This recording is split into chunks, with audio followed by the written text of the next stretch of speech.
សួរបងបូនដល់គ្នាឥឡូវយើងកំពុងតែនៅភ្នំពេញនៅខាងឬសើកែវ អូខេភ្នំពេញ ហើយបងឥឡូវយើងមកមើលផ្ទះកំពុងជាងកំពុងសាងសង់អញ្ចឹងហើយចង់សួរបងថាផ្ទះនេះទំហំប្រមាណហើយតម្លៃប្រមាណអញ្ចឹងហ៎បង ផ្ទះដែលយើងសាងសង់នៅខាងក្រោយហ្នឹងគឺមានទទឹង6ម៉ែត្របដោយ16ម៉ែត្រហើយមានបន្ទប់គេងរហូតដល់4ទប់ទឹក5ចង្ក្រានបាយ1ហើយនិងកន្លែងទទួលភ្ញៀវ1តោះយើងចង់ដឹងថានៅខាងក្នុងយើងកំពុងសាងសង់ដល់ណាយើងទៅមើលទាំងអស់គ្នា អូខេតោះឥឡូវយើងទៅមើលតិចជាងបានសាងសង់ប៉ុណ្ណាហើយយើងទៅមើលបងប្អូនគ្នាអញ្ចឹងណាឥឡូវយើងបានតិចឲ្យបងប្អូនទាំងគ្នាអែមមែនតែន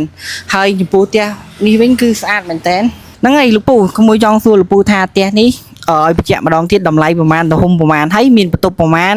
ហើយបន្ទប់ទឹកអីចឹងណាសូមលោកពូជួយបញ្ជាក់ បាទផ្ទះនេះមានទំហំទទឹង6ម៉ែត្របដោយ16ម៉ែត្រតម្លៃម៉ៅផ្ដាច់កាន់សោជន់នៅគឺ$72,000ក្នុងនោះមានបន្ទប់គេង4បន្ទប់ទឹក5ចង្ក្រានបាយ1ហើយកន្លែងទទួលភ្ញៀវ1 អូឥឡូវក្មួយសុំទៅមើលខាងក្នុងតិចណាតោះបងប្អូនទាំងគ្នាយើងទៅមើលខាងក្នុងទាំងអស់គ្នានេះបងប្អូនឥឡូវជាងបានសាងសង់ឲ្យខ្លះហើយប្រហែលជា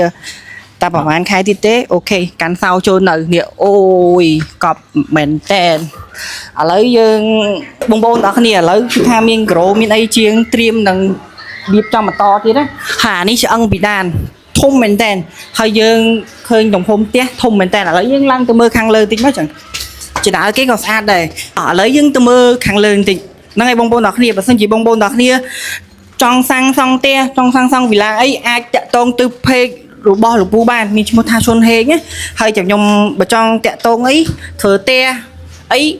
អាចតាក់ទងទៅលោកពូបានហើយនេះបន្ទប់គេបងប្អូនទាំងគ្នាធំអូឥឡូវយើងដាក់ក្រូហើយហ្នឹងណាក្រូនេះប្រហែលជាម្ចាស់ផ្ទះគេចង់បានបែបអញ្ចឹងណាបើយើងធ្វើមកជិញជាអញ្ចឹងស្អាតមែនតើហើយខាងលើនេះយើងដាក់ពីដានដាក់អីទៀតអែមែនតើហើយជំរឿពេលដែលធ្វើឲ្យ 100% ខ្ញុំនឹងថតឲ្យបងប្អូនទាំងគ្នាមើលបន្តទៀត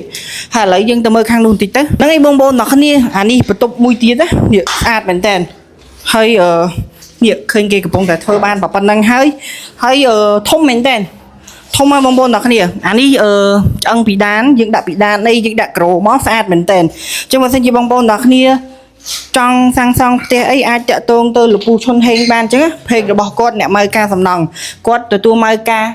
25ខេត្តក្រុងបងប្អូនទាំងគ្នាហើយអានេះពីដានដែលជាងត្រៀមដាក់ហើយនេះធ្វើបាននេះអូនេះបងប្អូនទាំងគ្នាឥឡូវជាងបាន